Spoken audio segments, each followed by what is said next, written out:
പേര് വിൻസെന്റ്. നമ്പ്യാവറമ്പിലാണ് വീട്ടുപേര്, മുല്ലഫഴിച്ചാല്. ഞാനൊരു 10-15 വർഷമായിട്ട് കണ്ണാടി കൃഷിയിലുള്ളതാണ്. ഒരു 4-5 വർഷമായിട്ട് റാമിക്സ്, ഇപ്പോൾ റാബയോ ഞാൻ ഉപയോഗിച്ചുകൊണ്ടിരിക്കുന്നു. വളരെയേറെ ഗുണം ഇതിൽ നിന്ന് എനിക്ക് ലഭിച്ചതായിട്ടാണ് എൻ്റെ അനുഭവം.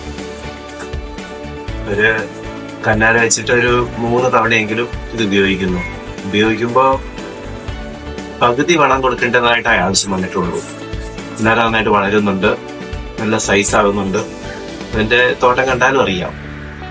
പിന്നീട് ഇപ്പൊ 3 വർഷം പൂർത്തിയാകാൻ പോകുന്ന ഒരു തോട്ടമുണ്ട്. ആ തോട്ടത്തിൽ ഞാൻ 39,000 കാനിയാണ് വെച്ചത്. അതില് കന്നാർച്ചക്കെല്ലാം നല്ലതായിരുന്നു, നല്ല സൈസും നല്ല വെയിറ്റും ഉള്ളതായിരുന്നതിനുപരി അത് നല്ല കാനി 39 കാനിന്ന് 80 കാനി ഇതുവരെ പറിച്ചു കഴിഞ്ഞു. അതിന് യാതൊരു അതിശയോക്തിയില്ലാത്ത കാര്യമാണ്.